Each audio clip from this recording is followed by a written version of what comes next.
नमस्कार। आज आमे कथा हेबा पोषण विषय रे। आमे जहाँ भी काम करू चालीबाठू आरंभ करी भाविबा पर्यंत सबुथिपाई दरकार शक्ति। तेबे ही शक्ति आसे के उठू आउ आमर शरीर याकू केमिति व्यवहार करे। आसंतु शक्तिर एही रोमांचक यात्रा को आहुरी पाखुरु बुझिबा। हेले आगुकू बढ़िबा पूर्वरु गोटे बहुत साधारण प्रश्न, आमे समस्ते प्रतिदिन खाद्य काहींकी खाऊ? केबे भाबिचंती एते जरूरी कौन? विश्वास करंतु एही गोटिए प्रश्नर उत्तर भितरे ही पोषणर पूरा कहानी लुचि रहिछि। आजिर एही यात्रारे आमे मोटामोटी 5टा जिनिस देखिबा। प्रथमे खाद्य आम पई इंधन केमती, द्वितीय जीव जगतरे पोषणर 2टी मुख्य रास्ता कौन, तापरे आमे बुलिबाकू जिबा गछमानकर सबुज रोसई घरकू, आउ तापरे आसिबा मनीष शरीरकू, देखिबा खाद्यर यात्रा केमती हुए, आउ शेषरे ए सबु मिसी केमती एक पूरा सर्कल तैयारी करंती। ठीक अछि, तेबे आमर प्रथम विषय जीवनर इंधन। खाद्यकू आमे जीवनर इंधन बोली कहूचे, हेले काहींकी? माने गोटे गाड़ी जेमिति पेट्रोल बिना चालेनी, आम शरीर कौन सतरे सेमती खाद्य बिना अचल?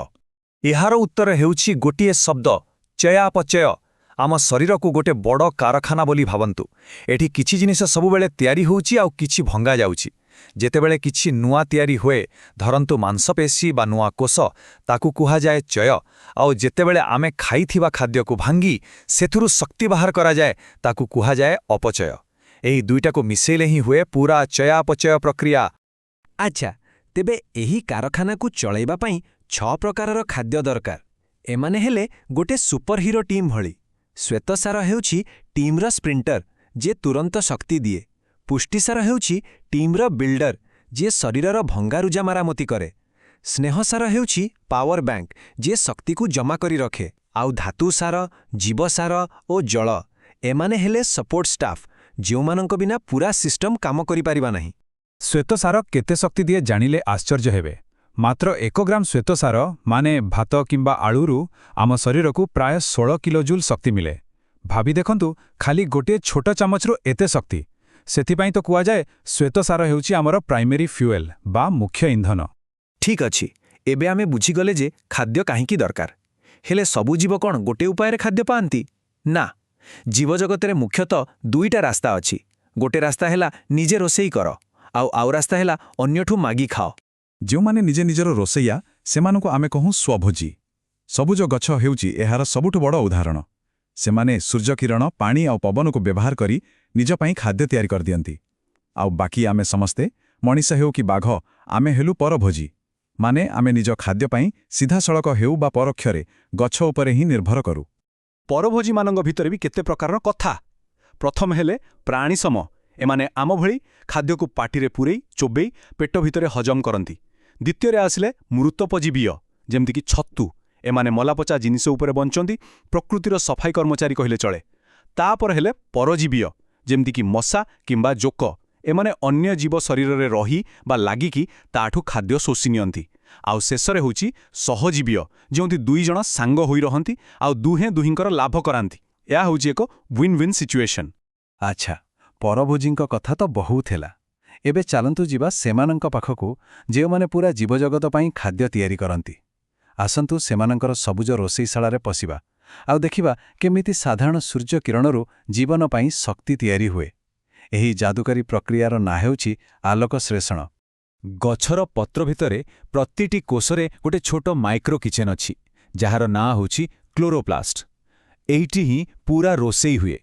आउ ए किचेन भितरे थाइलाकॉइड, ग्राना, स्ट्रोमा परी अलगा अलगा जिनस अछि। भाबि नियंतु एगुड़िक हेउछि सेही रोसईशालार चुल्ली, बासनकुसन आउ अन्यान्य सरंजाम। एई पूरा रोसई प्रक्रियाटा 2टा स्टेप्रे हुए।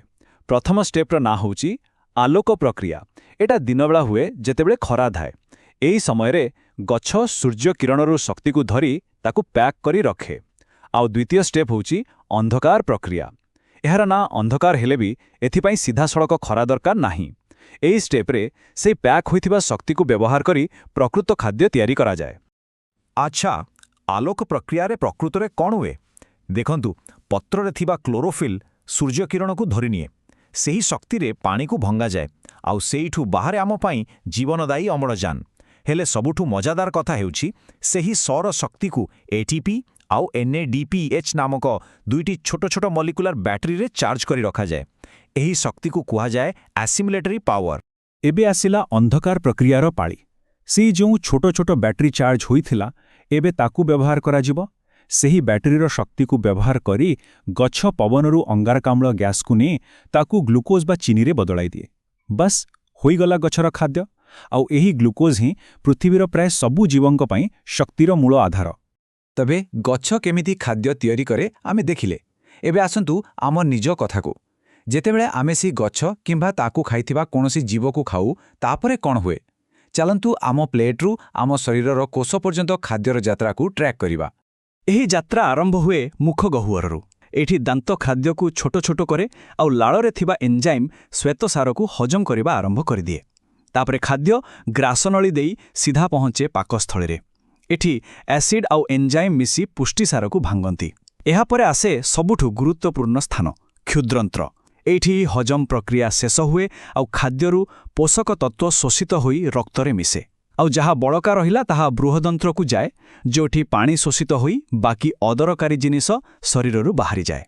ହେଲେ ଗୋଟେ ପ୍ରଶ୍ନ, ଖାଦ୍ୟ ଏତେ ଲମ୍ବା ରାସ୍ତାରେ ଆଗକୁ ଆଗକୁ ଯାଏ କେମିତି? ଏହା ପଛରେ ଅଛି ଏକ ପ୍ରକ୍ରିୟା ଯାହାର ନାଁ ପୁରସରଣ।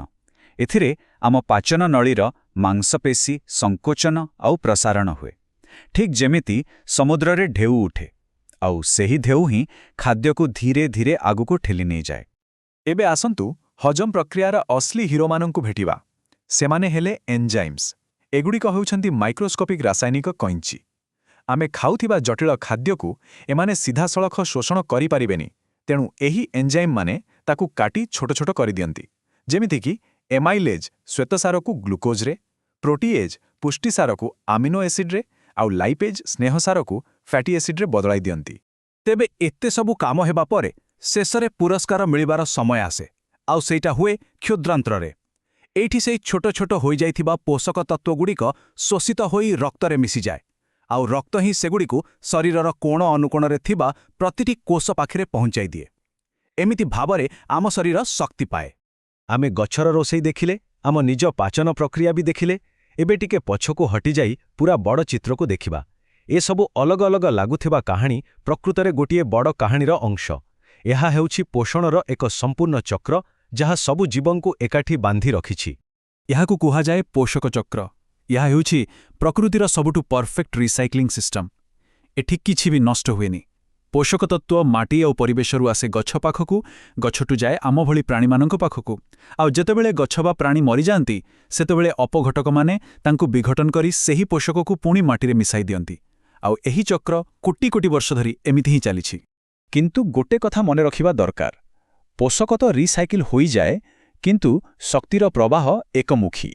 ଆଉ ପ୍ରତି ସ୍ତରରେ କିଛି ଶକ୍ତି ନଷ୍ଟ ହୁଏ। ଉତ୍ପାଦକ ମାନେ ଗଛ ପାଖରେ ସବୁଠୁ ବେଶୀ ଶକ୍ତି ଥାଏ। ଯେତେବେଳେ ତାକୁ ତୃଣଭୋଜି ଖାଏ, ସେ କେବଳ ତାର ଗୋଟେ ଛୋଟ ଅଂଶ ପାଏ। ପୁଣି ଯେତେବେଳେ ମାଂସାହାରୀ ତାକୁ ଖାଏ, ତାକୁ ଆହୁରି କମ୍ ମିଳେ। ସେଥିପାଇଁ ଖାଦ୍ୟ ଶୃଙ୍ଖଳରେ ଉପରକୁ ଗଲେ ଶକ୍ତିର ପରିମାଣ କମି କମିଯାଏ। ତେଣୁ ଶେଷରେ କଥା ହେଉଛି, ସୂର୍ଯ୍ୟରୁ ଆସୁଥିବା ଗୋଟିଏ କିରଣ ଯାହାକୁ ଗୋଟିଏ ଛୋଟ ଗଛ ଖାଦ୍ୟରେ ପରିଣତ କରେ, ସେଇଠୁ ଆରମ୍ଭ କରି ଆମ ଥାଳିରେ ଥିବା ଭାତ ପର୍ଯ୍ୟନ୍ତ ଏସବୁ ଗୋଟିଏ ସୂତାରେ ବନ୍ଧା। ପ୍ରତ୍ୟେକ ଜୀବ, ଛୋଟ ହଉ କି ବଡ଼, ଶକ୍ତିର ଏହି ବିଶାଳ ଅଦୃଶ୍ୟ ଜାଲରେ ପରସ୍ପର ସହ ଯୋଡ଼ି ହୋଇ ରହିଛନ୍ତି। ଯିବା ପୂର୍ବରୁ ଗୋଟେ କଥା ଭାବିବା ପାଇଁ ଛାଡ଼ି ଯାଉଛି। ସୂର୍ଯ୍ୟରୁ ଆମ ପ୍ଲେଟ୍ ପର୍ଯ୍ୟନ୍ତ ଶକ୍ତିର ଏଇ ଯେଉଁ ଅଦ୍ଭୁତ ଯାତ୍ରା, ଏହା କେମିତି ଆମ ସମସ୍ତଙ୍କୁ, ମଣିଷ, ପଶୁ, ପକ୍ଷୀ, ଗଛଲତା ସମସ୍ତଙ୍କୁ ଗୋଟିଏ ପରିବାରରେ ବାନ୍ଧି ରଖିଛି। ଟିକେ ଚିନ୍ତା କରିବେ। ଆଜି ପାଇଁ ଏତିକି। ଧନ୍ୟବାଦ।